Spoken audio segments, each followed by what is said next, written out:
Assalamualaikum warahmatullahi wabarakatuh. Perkenalkan, nama saya Nur Fadilah, nomor induk mahasiswa 1904317. Saya berasal dari jurusan Akuntansi Fakultas Ekonomi Universitas Negeri Padang.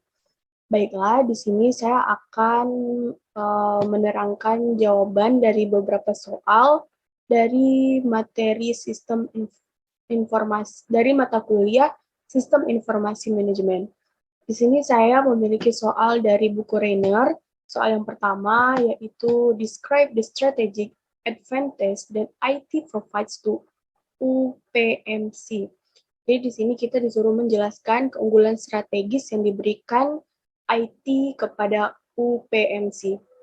Jadi setelah membaca mengenai UPMC ini, jadi di sini IT ini menjalankan beberapa peran utama yang memberikan keuntungan strategis bagi UPMC. Nah, UPMC ini menerapkan pendekatan agresif untuk menerapkan dan mengembangkan IT agar perawatan kesehatan menjadi lebih efektif dan efisien. IT pada UPMC dikembangkan di TDC dengan menyediakan layanan seperti bantuan pemasaran, bantuan dasar-dasar bisnis, bantuan akuntansi, bantuan manajemen, dan lain-lain.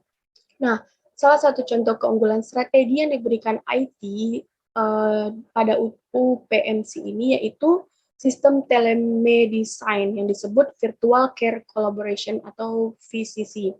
Nah, dengan banyaknya keunggulan strategi yang diberikan IT kepada UPMC ini membantu meningkatkan operasi rumah sakit dan rencana asuransi kesehatan, juga meningkatkan perawatan pasien dan menurunkan biaya perusahaan.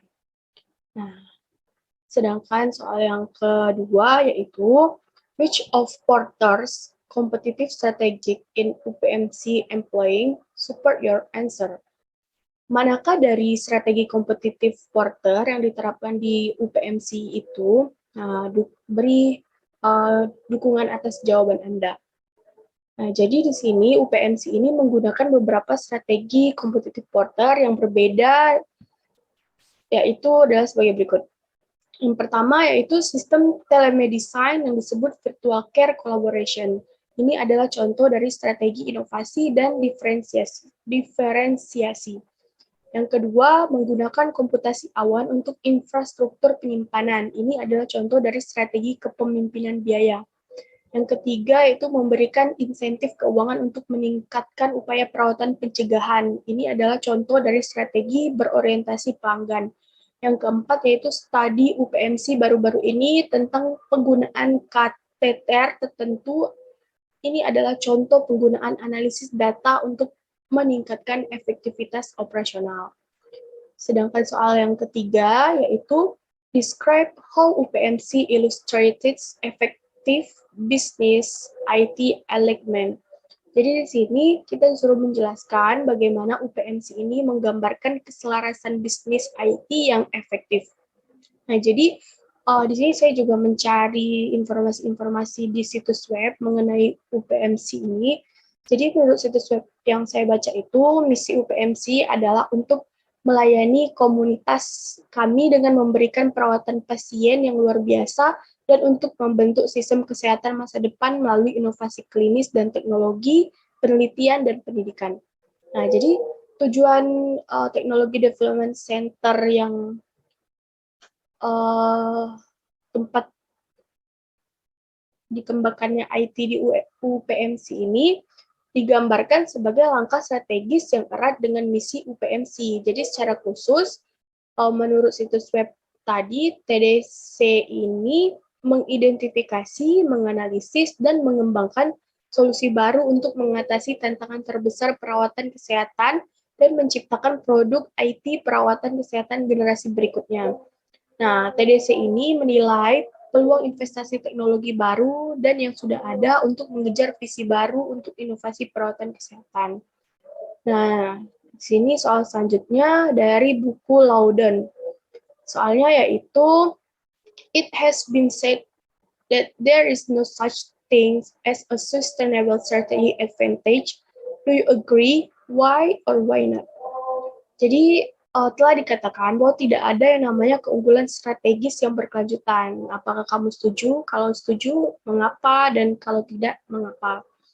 Nah, jadi di sini pendapat saya tentang keunggulan strategis yang berkelanjutan ini adalah sebelumnya kita harus tahu dulu definisi dari keunggulan strategis yang berkelanjutan itu sendiri.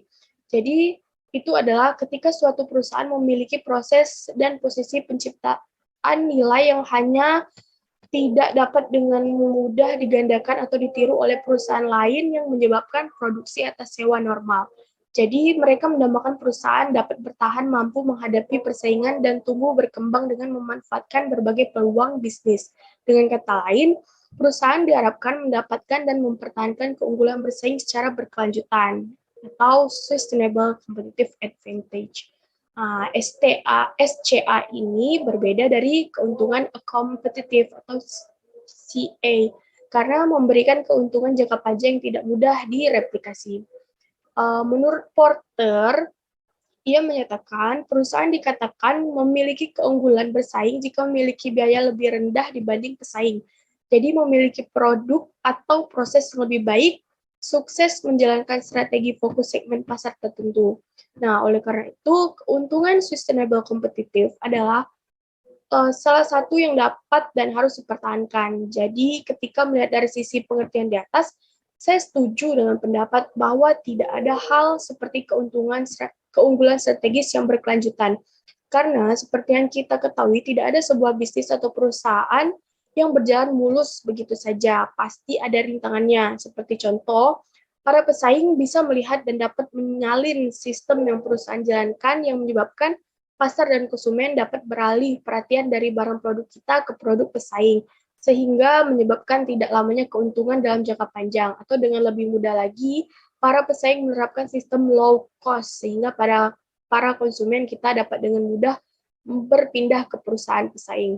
Nah, dengan adanya perubahan teknologi dan globalisasi, menyebabkan para pesaing dengan mudah mengetahui sistem bisnis yang kita jalankan dengan mudah.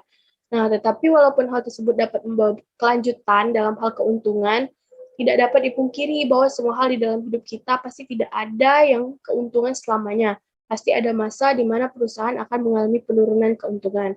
Nah, kembali ke hukum alam bahwa tidak ada suatu bisnis atau usaha yang berjalan mulus, pasti akan mengalami fluktuasi pada perusahaan itu sendiri. Nah, untuk soal selanjutnya yaitu dari buku Balzan. Jadi soalnya yaitu how can a manager use automation, streamlining, and business process re-engineering to gain operational efficiency and effectiveness. Jadi bagaimana seorang manajer itu dapat menggunakan otomatisasi, perampingan, dan rekayasa ulang proses bisnis untuk mendapatkan efisiensi dan efektivitas operasional.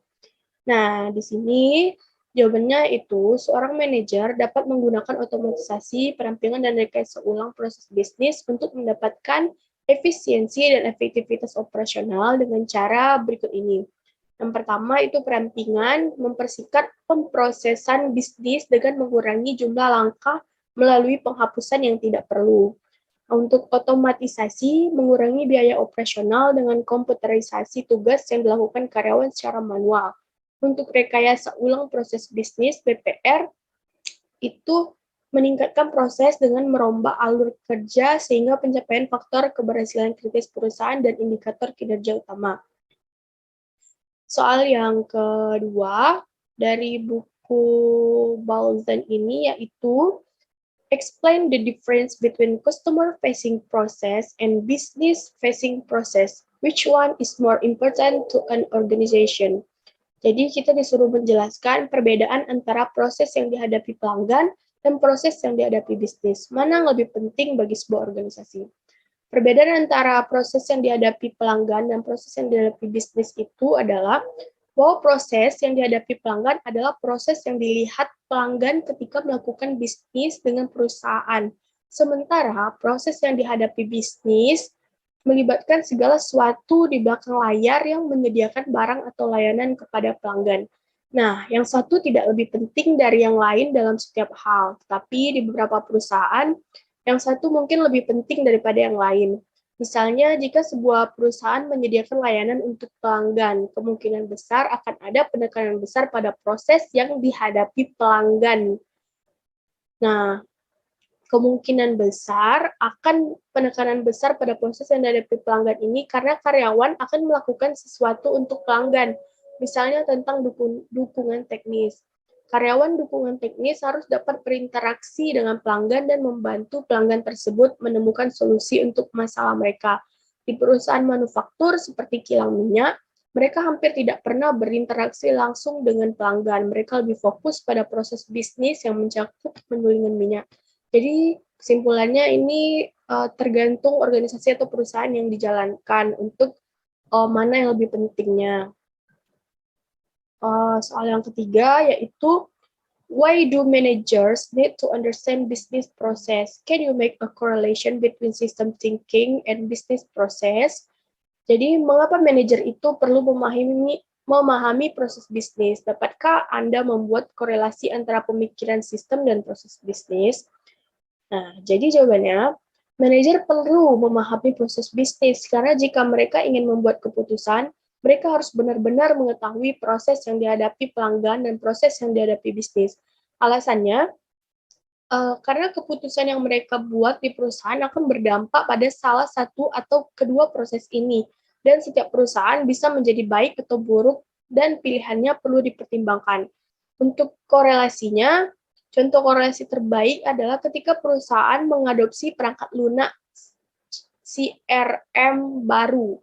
Ketika sebuah perusahaan melakukan ini, mereka mengubah kebijakan yang dihadapi bisnis mereka karena mereka memiliki perangkat lunak baru untuk digunakan, dan itu mengubah cara mereka mengumpulkan informasi dari pelanggan.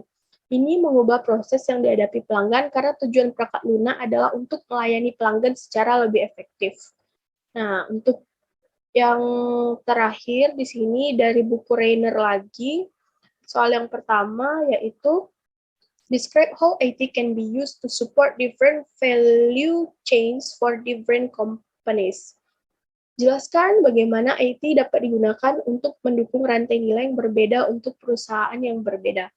Nah, di sini IT dapat digunakan untuk mendukung value chains yang berbeda untuk perusahaan yang berbeda mengikuti strategi organisasi untuk keunggulan kompetitif. Jadi itu misalnya Walmart dan Target adalah pesaing langsung di industri retail. Nah, strategi utama Walmart adalah kepemimpinan biaya dan IT digunakan secara luas untuk mencapai efektivitas operasional, sehingga mengurangi biaya. Strategi seorang target di sisi lain berorientasi pada pelanggan, di mana ia lebih banyak berinvestasi dalam desain dan pengembangan produk untuk meningkatkan pengalaman belanja pelanggan. Nah, salah satu contohnya adalah mengintegrasi registrasinya dia dengan komputasi seluler dan e-commerce. Nah, untuk soal yang kedua yaitu why might it be difficult to justify a strategic information system? Mengapa mungkin sulit untuk membenarkan sistem informasi strategis? Jadi, organisasi secara tradisional menganggap sistem informasi sebagai overhead. Nah, Departemen IT tidak menghasilkan produk fisik dan oleh karena itu sulit untuk dibenarkan. Biaya perangkat keras dan perangkat lunak ditambah personel untuk menulis dan memelihara perangkat lunak dapat menjadi masalah yang diperdebatkan ketika anggaran sedang diperiksa. Nah, intinya di perusahaan manapun adalah menghasilkan uang, dan karena Departemen IT umumnya tidak berkontribusi, karena Departemen IT itu umumnya tidak berkontribusi langsung ke laba organisasi, jadi sulit untuk membenarkan biayanya. Untuk soal selanjutnya, soal yang terakhir yaitu explain why IT is both of business pressure and unenable or of response activities that counter business pressures. Jadi jelaskan mengapa IT itu merupakan tekanan bisnis sekaligus juga pendukung aktivitas respon yang melawan tekanan bisnis. Nah, jadi IT itu adalah tekanan bisnis, karena bisnis harus mengikuti teknologi agar dapat bersaing.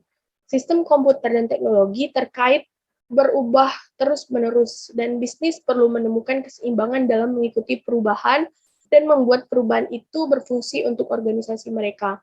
Nah, pada saat yang sama, IT dapat membantu organisasi merespon tekanan bisnis dengan berperan sebagai katalis perubahan dalam organisasi.